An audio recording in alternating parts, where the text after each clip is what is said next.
Welcome to episode 105 of the Epilogue Lady podcast. My name is Bente and I'm coming to you from Vesterålen, northern Norway, where I live with my husband, my oldest son and 3 cats.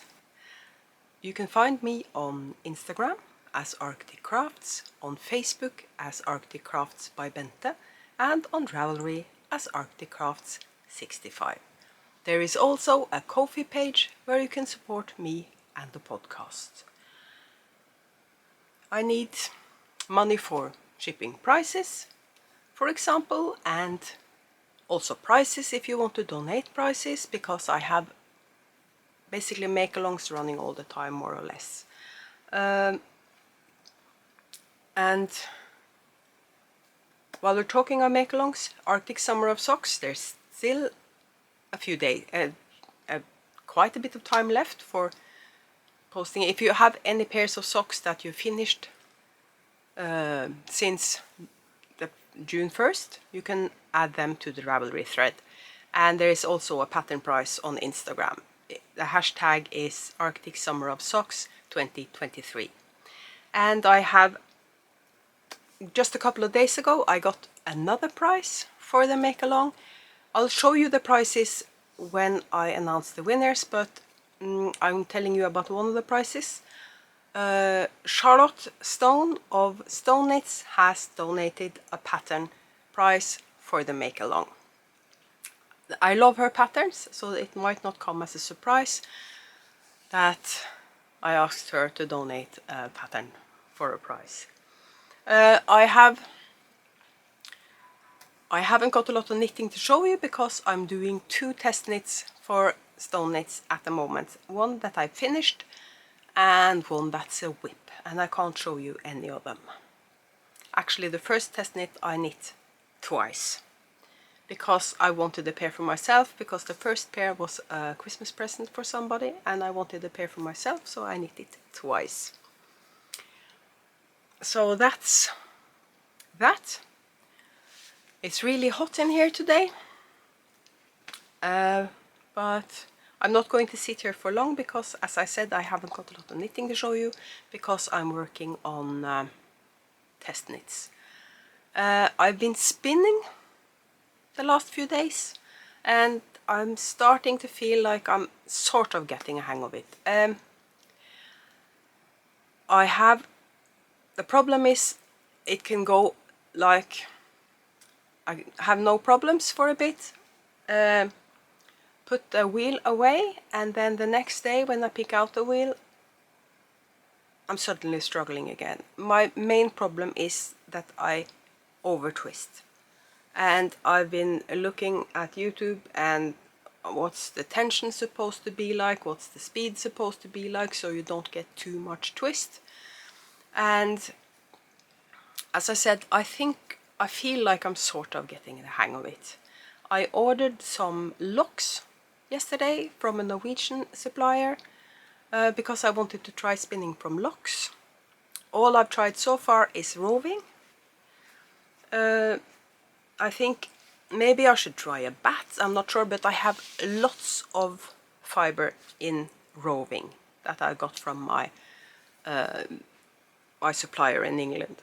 I started buying fiber to dye, then I decided to try spinning, and now I have lots of fiber, but I want to dye it before I use it because it's boring spinning white. I could use undyed fiber for practice, of course, and if I'm happy with it, I could white yarn or undyed yarn is suitable for lots of things. So I think that's what I'm going to try next. All the fiber I've got is Corriedale because my supplier recommended that for new spinners, and he put a sample of merino fiber with my last order, and I'm going to try that as well. So we'll see. I'll show you my spinning next time when I maybe have a bit of progress to show you. As it is, I don't feel like showing it to you, and as I understand it, you're supposed to let the yarn set. English is my second language, as I always say. Not sure why I did air quotes for that. I'm a professional. But it's supposed to be remain on the bobbin for a while before you put it on the niddy noddy. So, but I ordered 2 extra bobbins, so now I have 5 bobbins for my wheel. And I have made myself a niddy noddy to use for self-striping when I skein up the self-striping, and that's made from plastic. I bought plastic piping from a plumber supplier, and I've been recommended to put it on the niddy noddy and then soak it and dry it on the niddy noddy to stretch it out. So that's what I'm going to try to do with the yarn I've already spun. And Leslie from Not Quite Enough Yarn podcast said just use it, even though it looks a bit rubbish. Use it for something, and I think I'm going to do that. I'm not sure what I'm going to do with it. I can't. I have been thinking about actually crocheting a basket or something with it, because it's sort of art yarn. I could knit a hat, of course, but there's a limit to how many hats I need. And a bulky hat, not sure. So I think I'm going to use a crochet hook 8 or 9 millimeters and crochet a basket or something with my first. And I'm not going to try to ply anything until I feel like my plies are consistent, not too much thick and thin. And as it is now, I don't think if I ply it, it would be really, really chunky. So not plying anything as of yet. I've been looking at different ways of plying, but I think I'm going to start out just doing the easiest thing. I think it looks the easiest. Just using 2 bobbins and sending the wheel the opposite direction. I spin clockwise, so you just spin anti-clockwise and you just feed them in to the wheel. And I think that's the way I'm going to start plying. But then I've looked at chain plying and not sure how you 3-ply stuff, but I'm going to look at all that. But I'm not getting ahead of myself. I don't think there will be quite some time until I start plying anything. So there will be a lot of single ply to begin with. That's enough about spinning, I think. I'm going to show you an FO that I hadn't started the last time I spoke to you. I ordered a kit. I normally never buy sweater kits, but this one was on sale, and it was a yarn I've been wanting to try. It's Viking's Alpaca Breeze, and I loved this sweater. It's candy colored. I'm too close to the camera to show you an entire sweater, but I'm putting up a picture of what it looks like when you can see the whole sweater. And this yarn is so fluffy and lightweight, and the sweater is a bit oversized, so it's really cozy, and I can't wait to start using this. It's not cold enough to wear this as of yet, but I think this is going to be my throw over sweater. That's going to be in the hallway, and if I'm going to the shops and it's a bit chilly, I'll just throw that one on. Or we're going for a walk in the fall and it's a bit chilly. So that's a finished object, and that's my only finished object that I can show you, because the other finished object is a test knit. And then I have 2 whips I can show you. One is a sock project. I knitted some really long socks that I showed you last episode, these from Unique Sock from Earth Yarns. And the reason why I knit these this long is that the yarn keeps changing colors all the way along, and I wanted to have the entire color change on the socks. And because I thought that was a lot of fun, I was thinking, Turtle Pearl. I have a few sock sets from Turtle Pearl.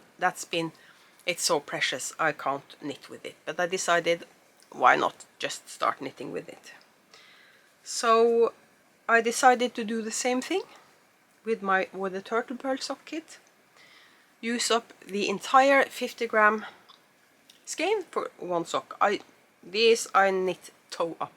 Normally I knit my socks cuff down, but because I wanted to use the entire skein of yarn, I had to do them toe up. Thing is, the yardage is a bit different on Turtle Pearl, as you can see. Yes, these are knee highs. So I lucked out on these because even though they're knee highs, I haven't increased anything going up the calf, but I actually can wear these up to the knee. I'll probably just wear them slouched down like this. I probably won't pull them all the way up to the knee, but this is one sock. What I do, I knit magic loop until I've passed the heel, and then I switch to a 9-inch circular for the rest of the sock. And I'm using the heel from the Soul Sister socks, and I knit. As soon as I started turning the heel, I switched to a black, a leftover black. I think it's Drops Fable. I seem to remember it's Drops Fable black for turning the heel, and then I kept going with the Turtle Pearl again. I used black because I was starting a black stripe when I started turning the heel. If I had been on white, I would have used white, and so on. The only color I didn't have a matching mini for is that particular red color. I have that beige color as well. So I lucked out because I think the black is the one that looks the best for the heel. And I'm this far on the second sock. I'm working on the gusset increases. And the Progress Keeper, I'm so happy I got a hold of one of these. Hanna from A Corner of Craft makes these 3D berry Progress Keepers. And I've always thought they were so beautiful, and every time I've tried to get a hold of one, she's had an update, and when I get there, they're sold out. So, and it's actually my favorite color as well. This is the color I really wanted. I think these are so beautiful. So that's on my sock project. So this is as far as I've gotten on these. I have several sock projects on the needles, but I'm not knitting on those because I'm knitting on this. And then now this is also having a rest because I'm knitting on a stone knit test knit. I have one more whip to show you. It's basically it's actually a UFO, but I picked it out. I went through all my whip baskets in the living room yesterday to clear out some leftover yarn. I wanted to have I went through all my sock bags and went through all my scraps, my bigger scraps, everything 20 grams and up I put aside, and everything 20 grams or less I put with my scrappy blanket. So now I have a basket. I have a basket here in the bedroom. This isn't the living room, trust me. With all the 20 grams plus scraps, because then I know I have enough for heels and toes. I have, if I have more than that, I can use them for stranded colorwork socks.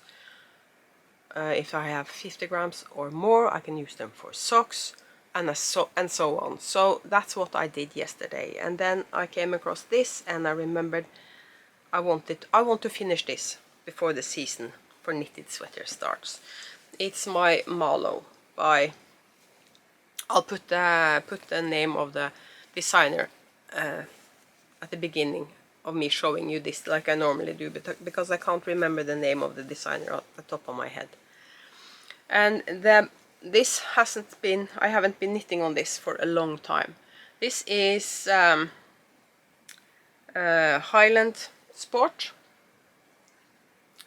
and it's I dyed this navy and silver grey, and I had to start the front panel a second time because that's what happens when I finished the back panel, and then it's hibernated for a while, and then I started the front panel, and when I got to the top and was going to start with sleeves and neck and everything, I realized that I had knit the front panel a different size than the back panel.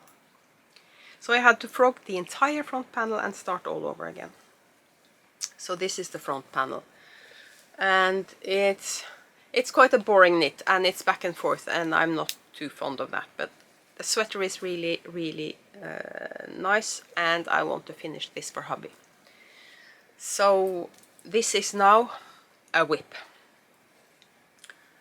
and it's going to be placed where I can see it, near my spot on the couch, so I can knit on it. This is good TV knitting because it's just back and forth. I just have to make sure I keep an eye on it, so I change the colors when I'm supposed to, and hopefully that gets finished before the season starts for knitted sweaters. So that's my knitting. Not a lot to show you, I'm afraid, because of the test knits. I want to cast on a sweater for myself, another sweater for myself, because I've been thinking about knitting this sweater for a long time, and I want to cast it on. I've been talking about it before earlier. It's a worsted sweater, and I've been postponing it because there's still some time before the season starts for worsted sweaters. But this thing is knitted in panels, so I'm thinking it's a perfect in-between project, like a palette cleanser. If I'm working on a bigger project, I can take a break and knit one panel for this sweater. So I'm thinking that may be a smart thing to do. Start that sweater so I can have knit one panel at a time or something. And I'm knitting it with undyed yarn, and I kept aside the sweater quantity of undyed while I was still dyeing yarn. I haven't been dyeing yarn for quite some time, and it feels really good. My shoulders have been I haven't had a lot of pain in my shoulders this summer because I haven't been dyeing yarn. That only shows that it's a good thing I stopped dyeing yarn. I'm going to dye yarn sometime during the fall because I want to dye up a sweater quantity, and I want to dye up some yarn for prices.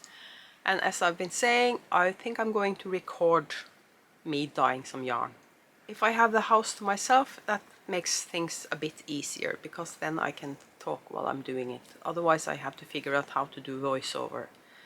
But I'm not giving you any timeline or anything for me recording the dyeing process, because I'm not sure when I'll be able to do it.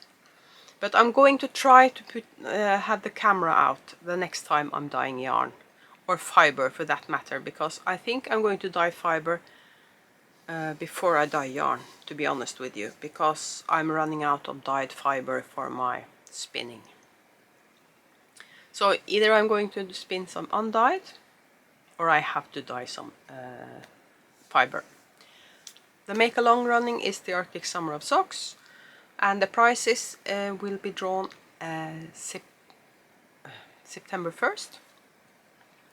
The deadline is August 31st, and I'm going to close the thread at midnight and then draw the prices September 1st.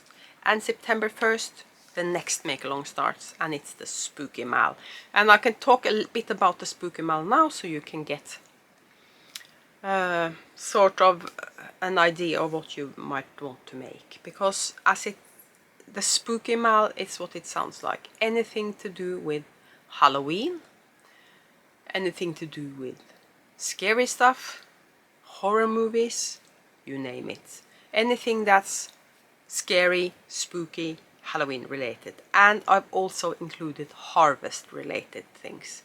Not if you want to do something with autumn leaves.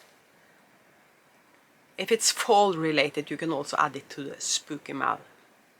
Despite it's called the spooky mal, but it's just to make it stand out among all the other Halloween make-alongs. That's why I'm calling it the spooky mal. And you can, it's any craft. And because I've started spinning, you can also spin autumn colored yarn or Halloween colored yarn and add that as an FO. Because I've started spinning, I sort of feel like let's just include spinning. And the spooky mal starts September 1st and runs until Halloween. Speaking of Halloween, I might do Vlogtober this year. I'll see about it, because if I haven't got a house to myself, it's not as easy to record for Vlogtober. So we'll see. But the plan is to do Vlogtober. I might end up doing recording sort of snippets every day and then putting them together once a week, like I did for Vlogmas 1 year. That worked better for me. I might do that this year as well, even though short videos every day maybe is more fun for you. It takes less time to edit for me, but I don't have to edit every day, so we'll see. But Vlogtober might be happening. I still haven't found out what to do for a yarn advent this year, because I really want a yarn advent, but I can't afford to buy one. Simply because I have to pay twice the price as normal, as I normally would. Because of two things: the exchange rate from Norwegian krona to British pounds is insane. The same goes for the dollar, and in both cases I have to pay VAT when it gets delivered to me, and that also gets put on top of it, so twice the price. So goes without saying, I can't afford a yarn advent this year. So I might pick from my own scraps, wrap them, and just pick a random mini every day. Or I could just knit an advent project and knit a little every day. But I think I'll just have to get used to not having a yarn advent, I guess. I'll get a tea advent instead. I can't get Bird and Blend because they're in the UK, and again, twice the price. So I'll see what I can get in Norway. Maybe if I'm lucky I can get a yarn advent from... It's not a big thing in Norway. I know about only one Norwegian dyer that does yarn advents, and she hasn't decided yet whether or not she's doing an advent this year. So if she is not doing an advent, there won't be a yarn advent. So that was a lot of complaining about something that maybe not interests you. But I can't be bothered to dye my own advent, just one mini, because then I've seen it as well, and I don't have enough undyed minis left either for a yarn of the advent.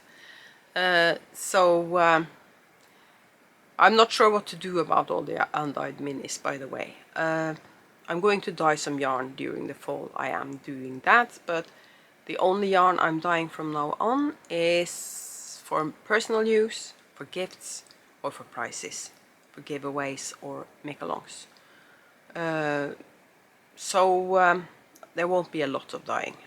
I think I'm going to do a lot of dyeing for one day, and then I have prizes for both the Spooky Mal and the Grinch Mal that starts later in the fall. Then I haven't got a lot of stuff to tell you. We're going out for dinner today. My treat. It feels so good being the one buying dinner for everybody. Now that I have an income, I realize how much I've missed having an income. Personal money, if you know what I mean. That I can spend on whatever I want without feeling like I have to ask permission. I never had to ask permission, but I felt like I had to ask permission. So it's really nice having my own money. So I'm buying us dinner at a local Chinese restaurant. We haven't had Chinese in a while. So, and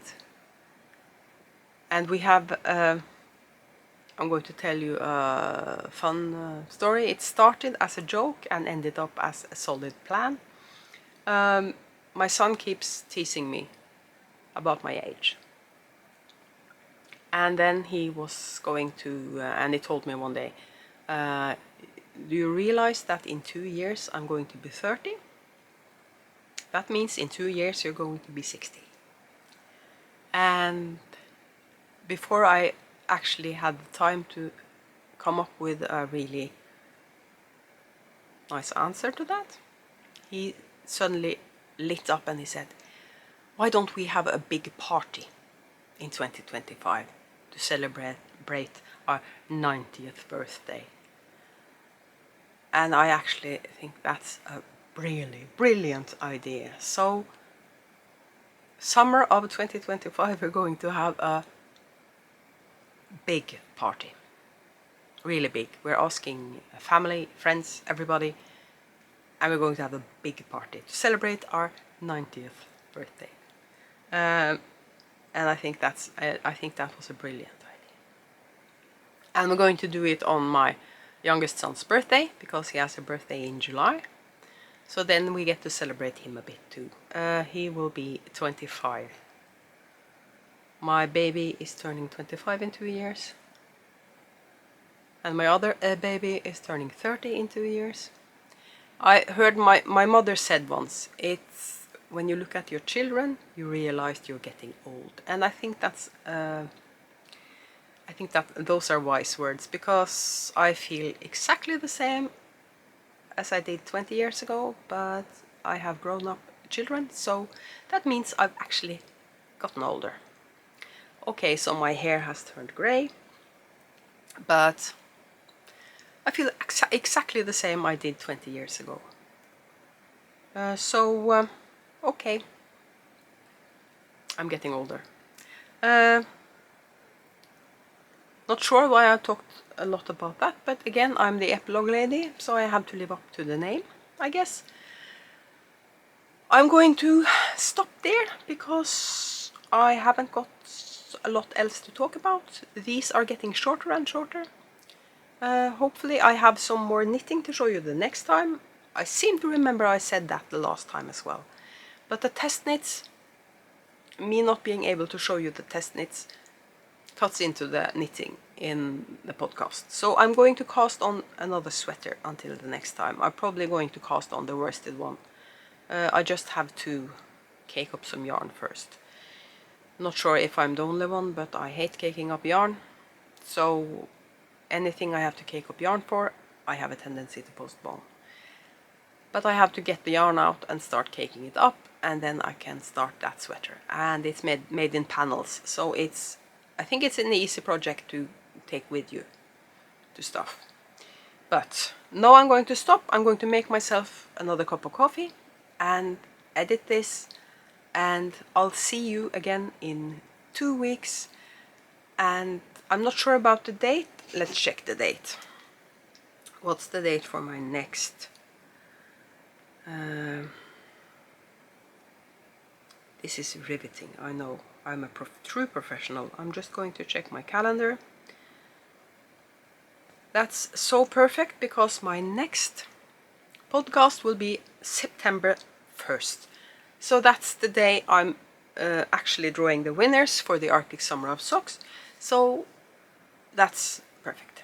So I get to tell you the winners of the Arctic Summer of Socks, and it's the day the Spooky Mal starts as well. So that's one thing I'm going to do the next time. So you have exactly 2 weeks, in other words, to put your sock projects that you finished this summer into the Ravelry thread, and there will be a pattern price on Instagram, hashtag Arctic Summer of Socks 2023, and I think there will be 3 or 4 prices on Ravelry, yarn and project bags, and a pattern from Stone Knits.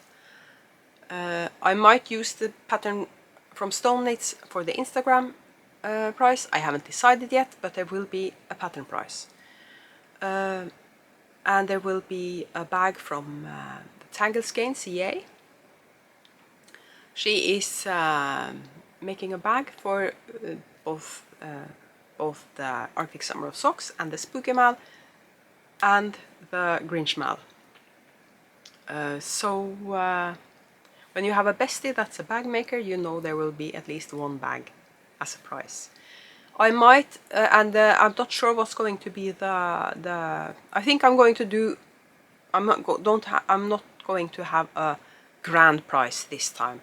That's extra special. I might throw in minis from my own stash, the Arctic Crafts minis, with all the prices. We'll see. I have one skein of Arctic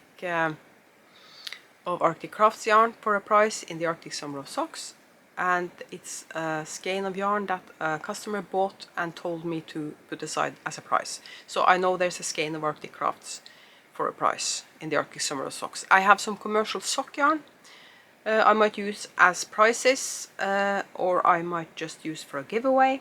We'll see. I'm sure there will be a giveaway sometime during the fall, and I'm thinking about doing a giveaway for some finished knits, shawls or something, because I was thinking about selling them, but it would be nice doing a giveaway as well. So maybe I'll do a giveaway when it comes to my birthday in September, because my birthday is September 29th. So maybe I'll do a giveaway for my birthday. And that's it. Now I'm going to stop living up to my name this time, the Epilogue Lady. I'll say see you in 2 weeks. I hope you have a really nice weekend. Bye bye.